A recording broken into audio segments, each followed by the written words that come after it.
Welcome to the Positively Joyful Productivity Show, where joy isn't a reward for productivity, it's the secret ingredient.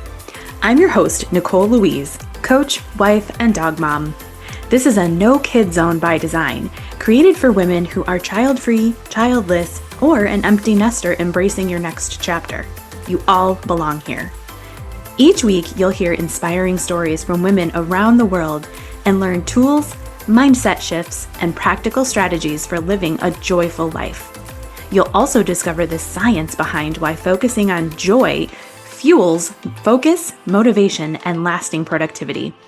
Let's get inspired, get organized, and create a life full of freedom, focus, and joy. Hello, and welcome to the Positively Joyful Productivity Show. I'm your host, Nicole Louise, and today I have a very special guest with me, a dear friend of mine. Her name is Fran Nicolini. And so today you're going to get a little treat. It's like two girlfriends just chatting over coffee or tea. So I'm really, really excited that you're tuning in today. Fran and I are going to talk all about different productivity tools that she uses that work for her. And I think that you're really going to find value in what she says. Her tools are specific to her, but just like anything, you can totally apply them to yourself as well. So Fran, welcome to the show. I'm so excited you're here today. Thanks for having me. It's such a pleasure to be here today, Nicole. Yay, I'm so glad. So I'm a little more giddy than usual because Fran and oh my goodness, Fran, it's been what, 2 years that we've known each Two other? years. Yeah, it's coming up because I think it was August 2023, something like that. So, Yeah, yeah. yeah. To my listeners, Fran and I met a group coaching program back in 2023. We were both building our businesses at the time, and so she and I connected and found that we have a ton of things in common, and we're both child-free entrepreneurs in the making, and we just have so much in common. And so 2 years later, here we are talking about productivity on the podcast. So here we go. So, Fran, you use a bunch of productivity tools. Some of Yeah. them, yeah, you use a journal based off of a book that you read. You use a to-do list with a twist. You use your Sunday preview ritual, a journal, one of my personal favorites because I made it, the transition activity, and ChatGPT. So let's dive into a couple of these and you can tell the listeners all about how you use them and how they support you. Absolutely. I'd be happy to. Um, Yeah. So one thing that I love about your approach specifically, Fran, is that you keep a to-do list of your items that you know you might not even get them all done, but you put them on your list anyway. And you're okay with that. So I would love to have you share why this mindset works for you and how it's kind of changed your relationship with productivity. Yeah, with pleasure. So I'd start off by saying that I love to-do lists because I love that feeling when you take something off a to-do list. It's such a, rush of dopamine and makes you feel so happy that you've Mhm. accomplished something. So by the way, this might sound like a trivial little thing that, you get a rush of dopamine by taking something off a to-do list. And it sounds like something that doesn't mean anything. But it's really not, because by now we know about like the success bias and how, we can literally train our brains to feel that emotion of success that we actually do feel uh, when when we've accomplished something, even something so small as taking off something, a task off a to-do list. So I use them quite massively, and and I use them with the intent of also like boosting this success bias and this sense of accomplishment to build upon it. Mhm. Um, as you were saying, Nicole, so my system is based on the 12-week a year book that I've read. So that means that I start out by giving myself 12-week objectives. And then there's like kind of a week off to look back at what you've accomplished and look forward at what you would like to do for the following week, for the following 12-week period, etc.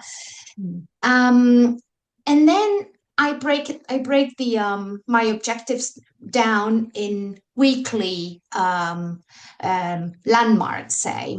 Mhm. So, and then I further break them down in daily to-do lists and daily objectives.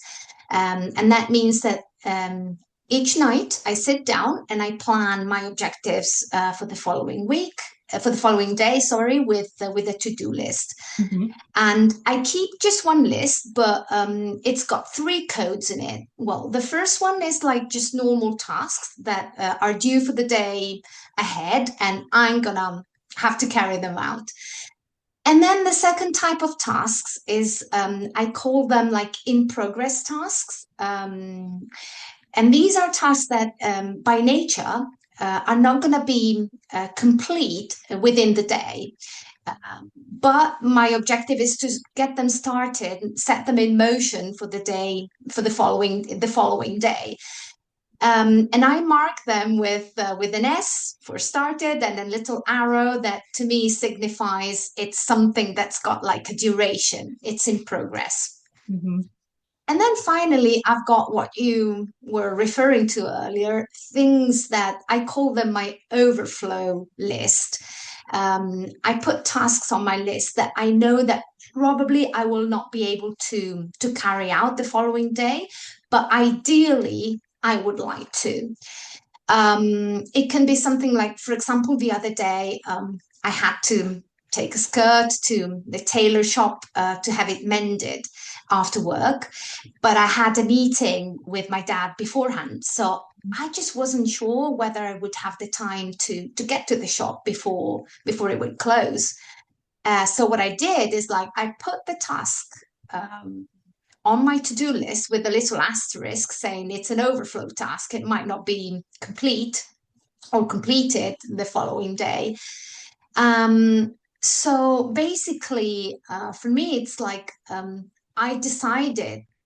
Basically, I decided to give the meeting with my father the time it needed, Mhm. and then if there was going to be some time left, then I would complete the task of taking the skirt to the tailor. But if not, that would not be a big deal just because, it kind of was expected. So I use this tactic when I want to give myself some flexibility.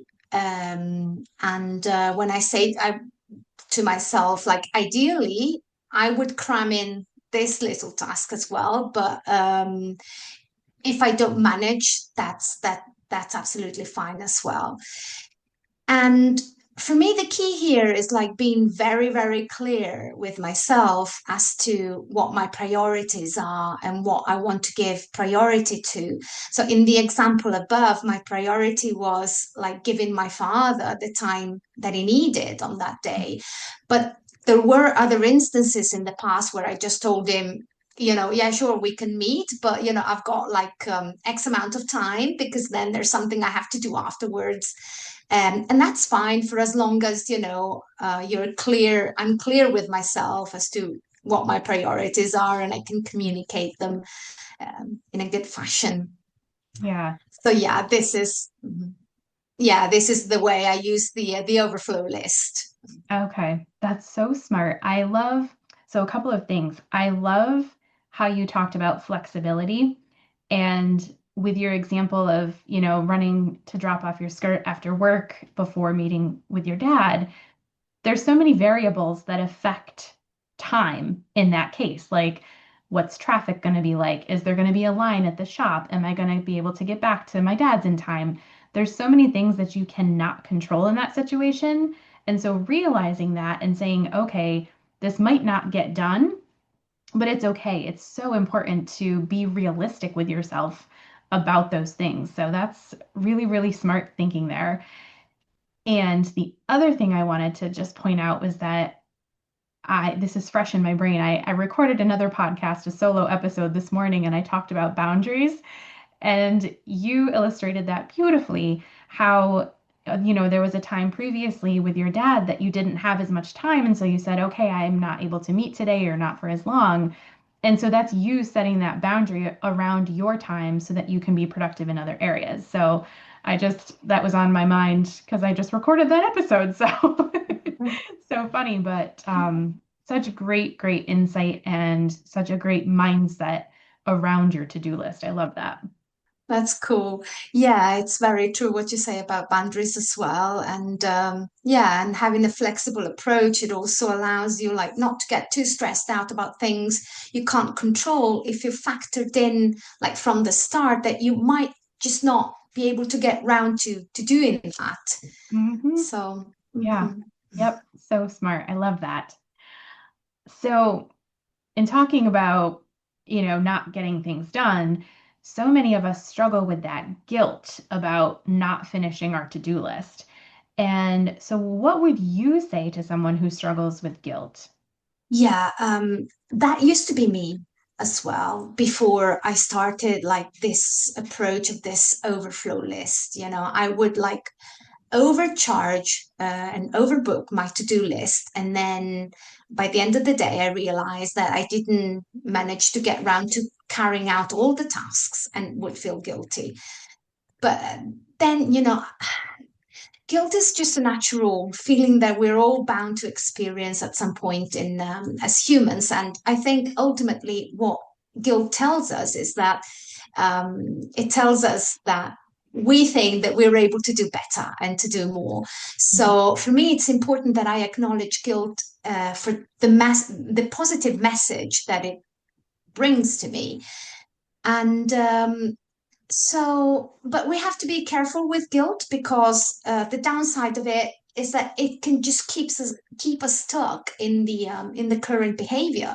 Mhm. So the trick is to use it as uh, the positive messenger and not like as a way of punishing ourselves.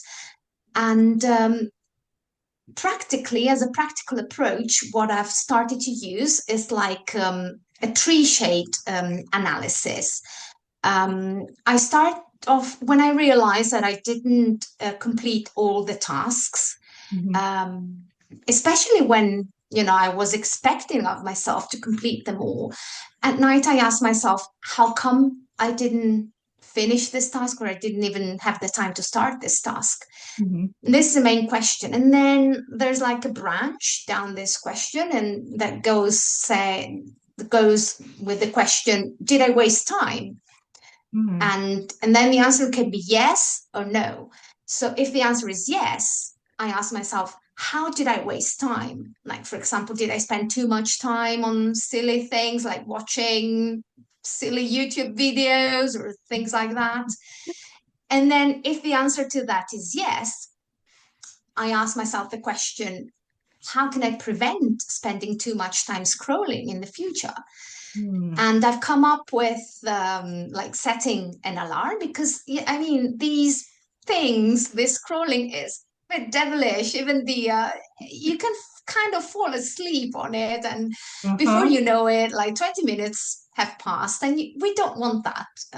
For Yeah. me, it's like I can choose to scroll a little bit throughout my day, but I want to be like in control of my time and of my choices. So I prefer to set an alarm or give myself like 10 minutes of free scrolling. But then once that 10 minutes is up, that's it. It's up and back to being productive again.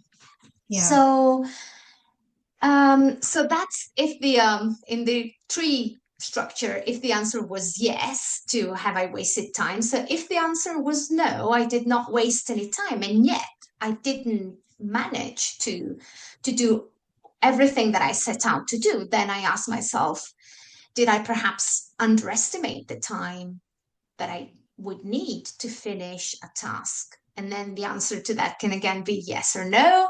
If the Mhm. answer is yes, I ask myself, okay, how long did it take me today to carry out this particular task that um, ran past my expected duration?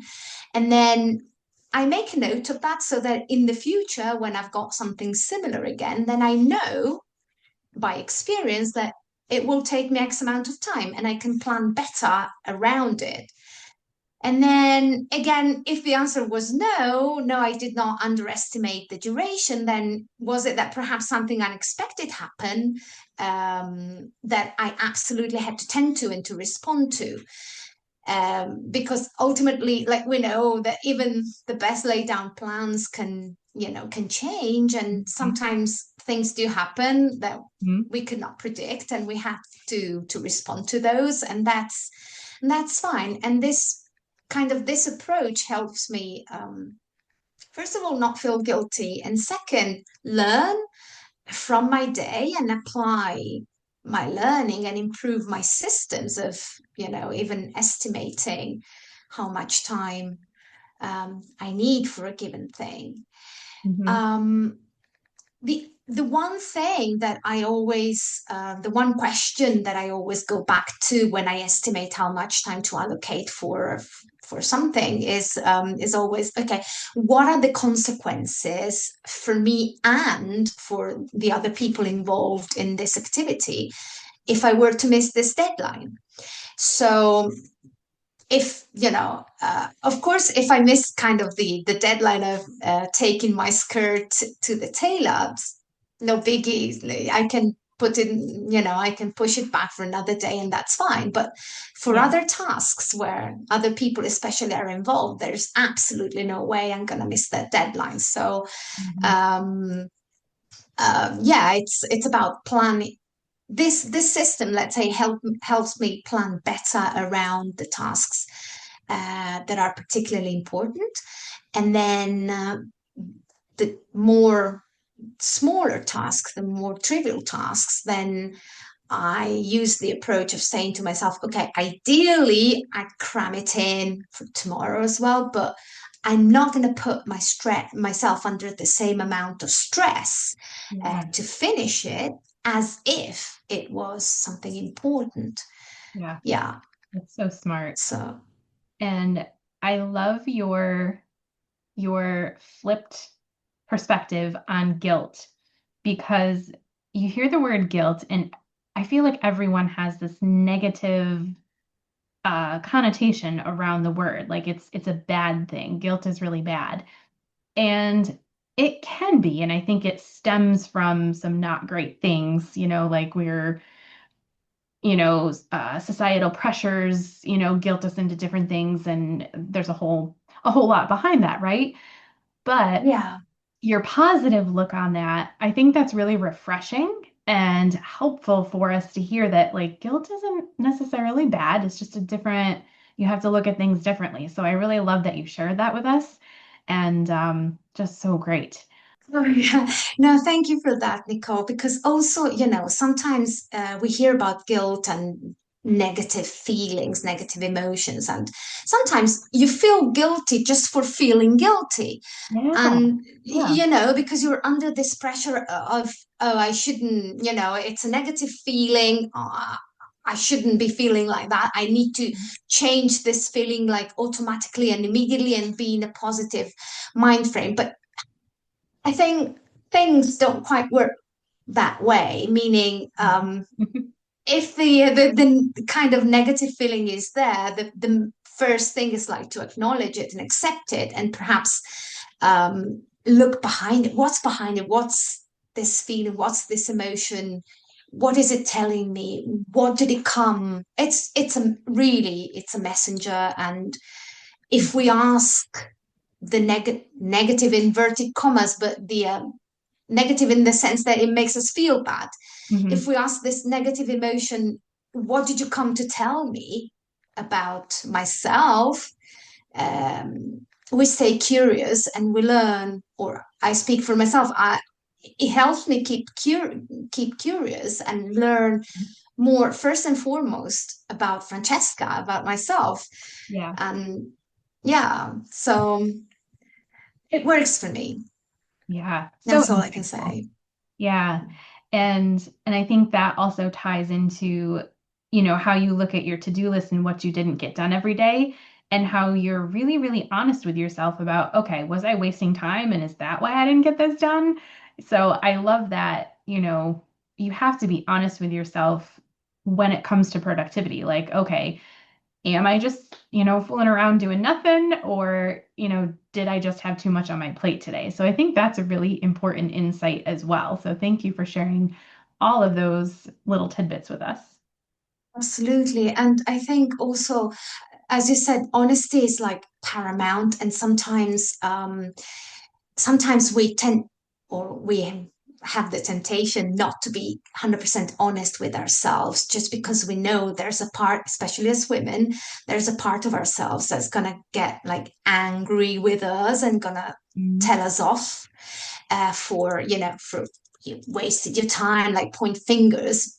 Yeah. And once we change, or once I started like with baby steps to change that approach of stopping pointing fingers, little by little, yeah, because it's not something that happens overnight or that we're gonna master, um, in a fortnight, but little by little, like if I become more curious and more accepting of the times I fall, because like wasting time for me is like a big fall, because I like to be like productive and on the ball, Don't we but all? yeah, exactly. Yeah, that's why we listen to your podcast, Nicole. And yeah, absolutely. So sometimes it's about it, yeah, being understanding, also like demanding, in the sense of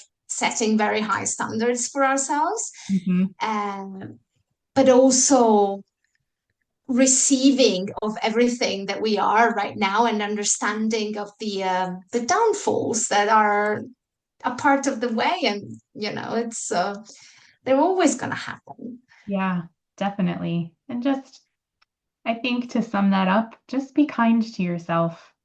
That's Mm. I'm doing this is kind of a tangent thing, but right now a couple women I'm in a different business group with, we're doing this like personal development kind of thing, and it's very centered on, talking kindly to yourself and all of that. And it's such powerful work. And, you just illustrated beautifully how powerful it really is and how it impacts all areas of your life. So, really, really cool and powerful stuff for sure. So, let's talk about you use one of my favorite strategies because I'm biased, because it's my strategy that I shared with you, Fran. It's something that I call the transition activity. And for my listeners, if you're unfamiliar with this term, so when I was in my special ed position, it was incredibly demanding, incredibly stressful, and it was very much impacting my personal life. And so I would come home and just, spew all the negative stuff to my husband, and it was just not good at all. And so I realized I need to do something different here. This is not working. It's affecting my life, my marriage, all things, right? And so I started coming home from work and I would take my dog for a walk in the woods just to kind of process the day, unwind, and sort of get mentally prepared and in the space to be at home and enjoy my time at home. And so that's really what the transition activity is meant to do, is to help you go from being in, one zone of your brain to a completely different zone. So think of it like, switching from work to home, or, I don't know, dealing with a stressful family member to, going to your downtime. You need some sort of transition to kind of get you there. You just can't just go bam, bam. You have to like work into it. And so that's what the transition activity is really all about. So, Fran, tell us, what is your go-to transition activity and how has it helped you to reset your mind in between those tasks? Yeah, so first of all, I'll start off by saying that recently, I've been doing things that were like very different in nature. I was working as a receptionist in the morning. I was working as a private teacher in the afternoon. And then I was studying for civil servant competition, and I'll spare you the boring details of the of what it is in Italy, and the Jurassic talent acquisition system here. I just feel better But in the and US. then yeah, and then at the same time, I was also like looking for a flat to possibly buy. So there were very many things that I was doing at the same time, and all very different in nature. So transitioning from one activity to the other was really paramount for me. Hmm. And I like to go with the flow, and I tend to use this a plethora of activities. And I selected like some of the techniques that work for me. For example, are sometimes like sitting quietly and doing breath work, and just emptying the mind by doing breath work. Hmm. Or sometimes it's when I feel like I need to do something more physical. It can be something like resetting a room, or sometimes even like laying down a yoga mat and do some on the spot running or jumping, something Hmm. that gets my heart rate up, and Hmm. then stretching to release the tension in the muscles. Hmm. Sometimes when I was tired, it was just like we were saying earlier, just watching something on YouTube, whether it would be like something like on personal development, or sometimes even something to unwind and take my mind off things, like watching recipes or makeup videos, something that would completely relax my mind and not use it at all. Yes. So, but my absolute favorite is something that I can't boast of coming up with. I read it in a book, and for me, it works like wonders. And so basically, it's I close my eyes, and then I imagine a beacon of light that goes out from the crown of my head and connects me to the universe. Hmm. And I imagine that I release my old used up energy back into the universe for the universe to cleanse it. And I receive like fresh, new energy from it that goes deep down into my body, down to my toes, and it energizes every cell of my body, and gets me ready to start the new thing that I'm about to devote myself to. And for me, even just 2 minutes of this visualization helps a great deal. And of course, like the more often I visualize this, the quicker I get this feeling of being refreshed. Hmm. So yeah, that helps. That helps a lot. Yeah.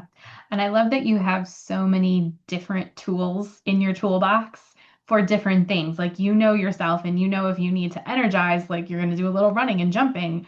And if you need to simmer down a little bit, probably some breathing exercises. So I love that you have different styles of activities that you use to support you, for whatever activity you're going from and to. So that's really, really awesome. Thank you. Sure. So let's talk about ChatGPT a little bit because I'm, helping women learn AI tools as well as, increase their product or to increase their productivity. And so you recently used ChatGPT to help you study for an exam. So I'd love for you to share a little bit how you used ChatGPT, how it helped you, kind of what your thoughts are around that. Yeah, absolutely. It really helped me a lot, like recently when I was studying for this exam. So a lot of the things that I had to learn about were laws or legal frameworks in any case. Ooh. So, oh gosh, I start from a place where I'm like, I really don't like this. I really don't care about this. I don't want to learn this. So it That would, was that would be really, me. yeah, right. It made me so difficult, which raises the question, why did you even go for the job? But I know the job, luckily, would not entail that level of legal expertise. Otherwise, I would never have applied for it. But the Hmm. competition did. So, and I I really wanted to go for it. So I had to learn it. And at times it really felt like I was forcing myself, like really kind of twisting my arm to get myself to learn about that. So ChatGPT helped a lot in that. I would put the material through it and asked it to like pre-chew it for me and give me back a distilled version, and also visually in the form of bullet points, so that like my eyes and my brain could just absorb the information in bullet points, and then from the bullet point branch out with the details that I and ChatGPT deemed important to know about in the context of the competition I was studying for. So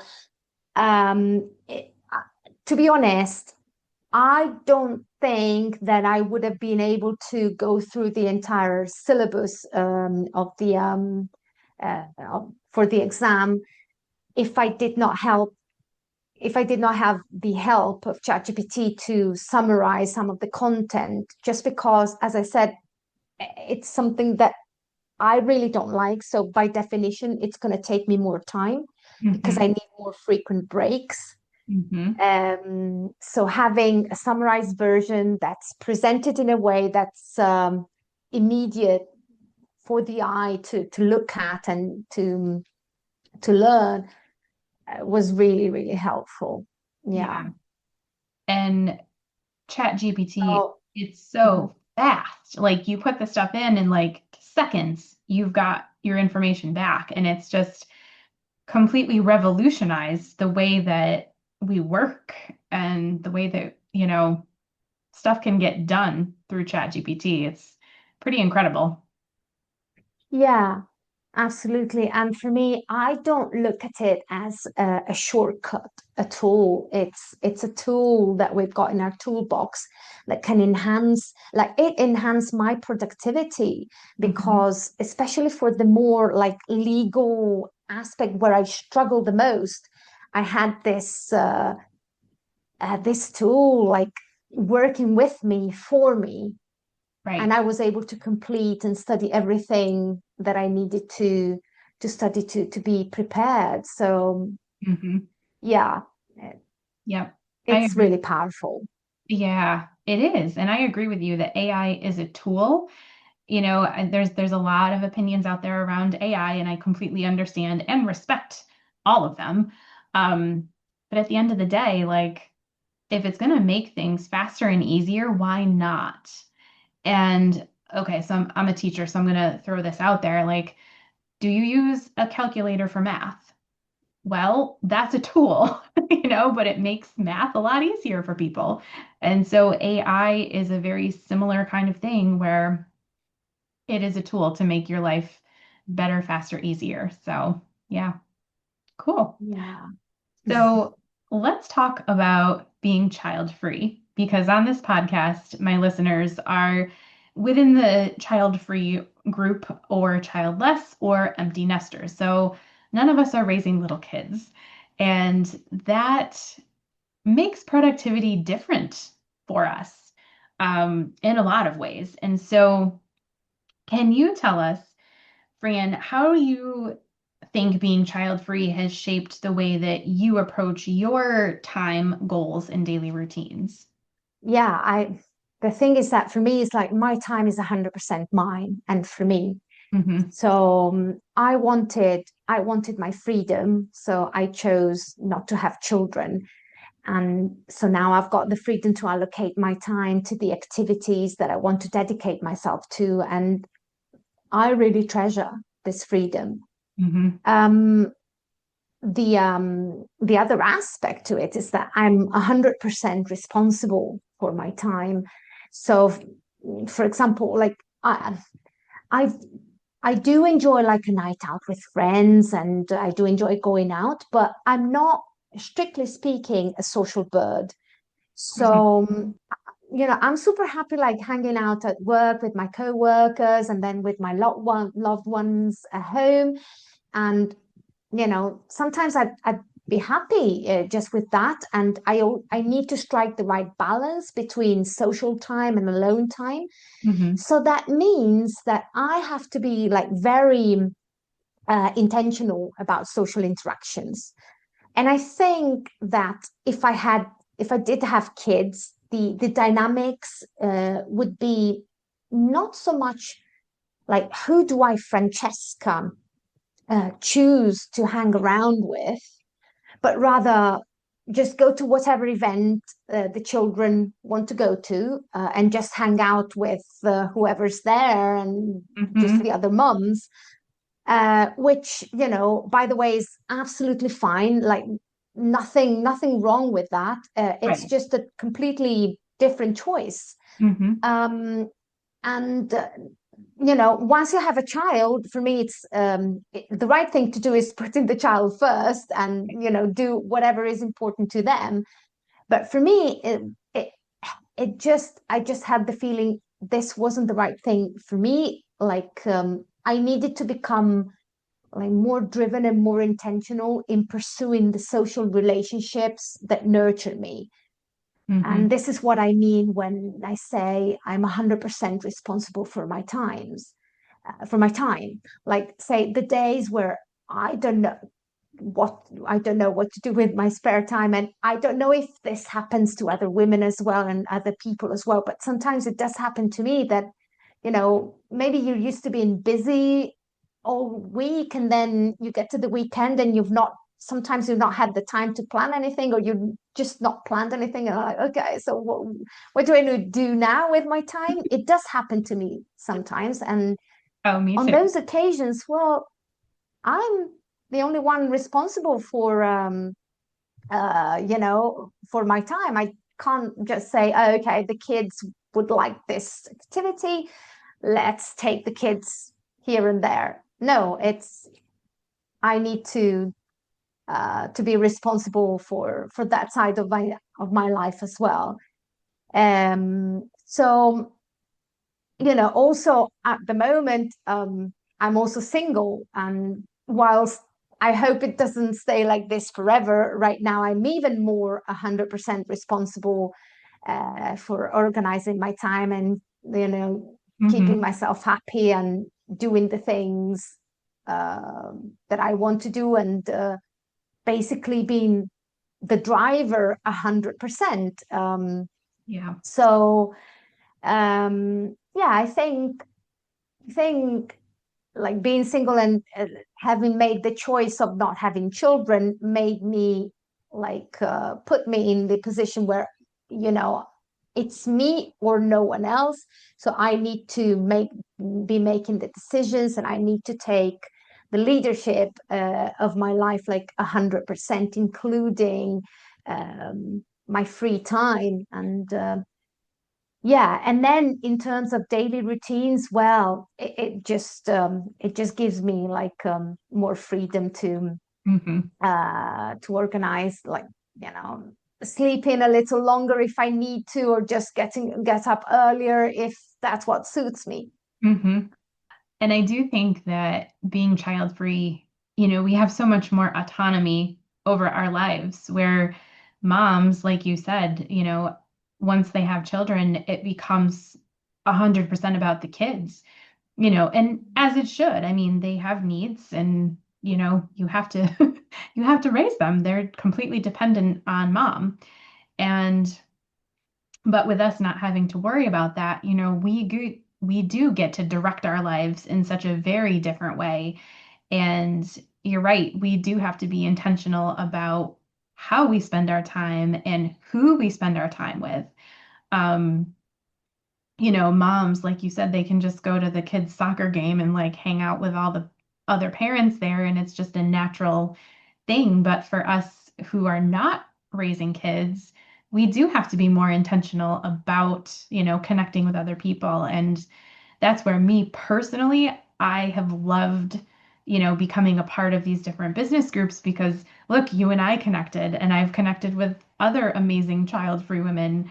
And So true. yeah, and where I'm from, it's very small town. And so everyone grows up and gets married and has kids. And so finding other child-free women locally is, well, I haven't been successful yet. So, it's just, it's different, but, we do certainly have more autonomy over our time and how we spend it and who we spend it with. So, which I think is a great thing. Yeah, absolutely. I think we have, you're right, we have more autonomy. Um, yeah, it's just, I think it does take a bit more toil on our side, in looking out and reaching out to people when we do want to be social. Just because, it just comes natural when a kid has a friend that you bond with the kids, with the friends' parents, and you hang out with them. It just flows in that way. And for us, we don't have that. So we have to be a bit more proactive. And yeah, sometimes it does feel a bit like toiling towards social interactions, just because, yeah, I come from small town Italy as well, so majority of the people here are married with children. So it's just different. It's just different dynamics and Yeah, different needs. it is for sure. But that's also why I'm so glad that we have connected. Yeah, me too. And one day we'll meet in person. I'm sure about that. Oh, absolutely. Yes. All right. So, Fran, on the Positively Joyful Productivity Show, we align with joy around here. And so I'd love to know, what is one thing that you do for yourself that brings you joy?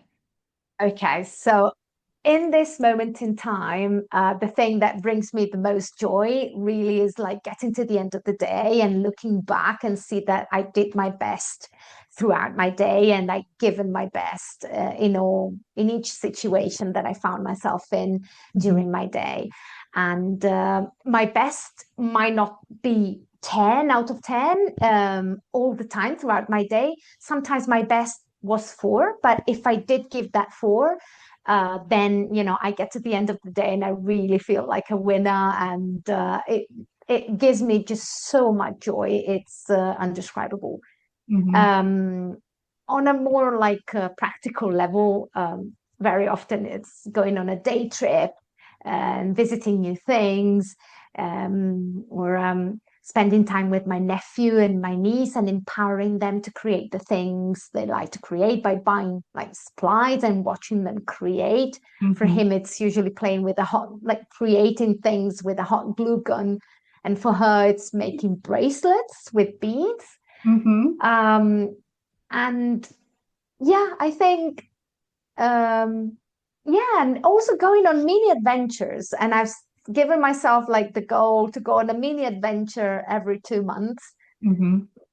even if it's something small, but doing something new is just, it just gives me so much joy, to experience something new.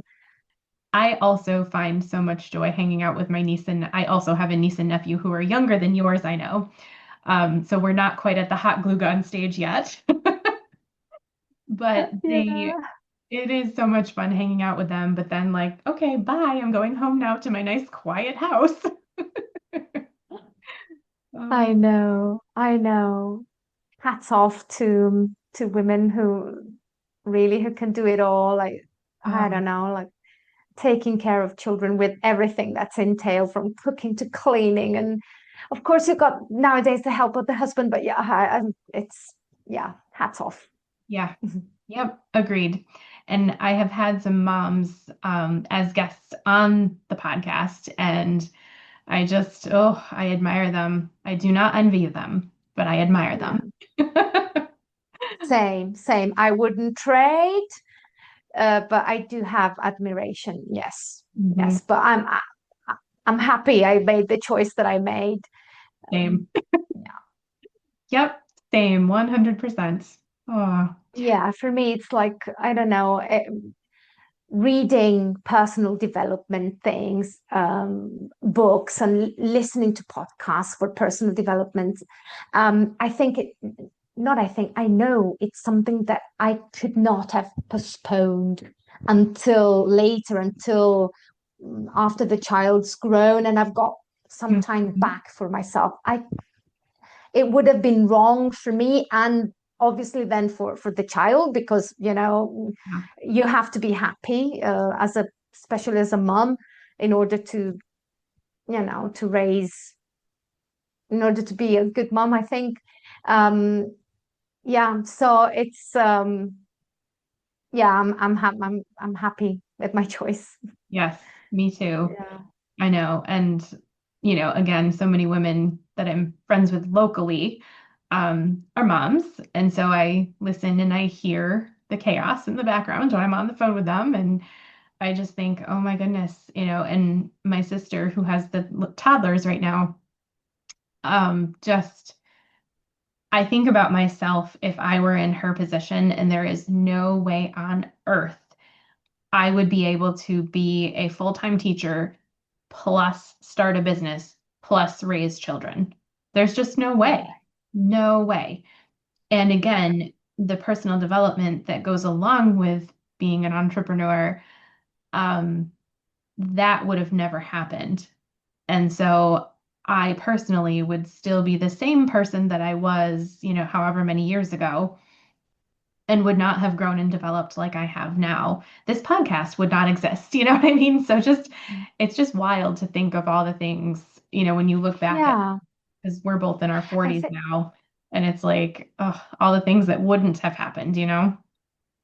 Yeah, I think absolutely. And I think, like, when you choose to become a mom or a dad, a parent in general, I mean, the learning curve and the personal development that you must go through is immense, because it's just something that I'm sure throws you out of your comfort zone completely. So Mhm. I'm sure people that do go down that route are on their personal development route, thanks to being a parent and through being a parent. Right. Um, it's just, for me, I was more interested in other forms of personal development, like you, yeah, and not so much that particular route. So again, I I think ultimately the most important thing is, like, being fine and happy with the choices that we've made, and knowing that we are doing the best we can. Mhm. Um, yeah, and being content with the decisions we've made with our lives. Yeah. Yep. Yeah. Absolutely. Mm. Uh, well, Fran, this has been so much fun chatting with you on Zoom rather than our WhatsApp chat. Yeah, same here in real time. I know. Yeah. So we're going to wrap it up for the show today. So to my listeners, if you want to check out Fran online, Fran, you are on Facebook and Instagram, yes? Correct. Okay, so we will link your Instagram and Facebook below.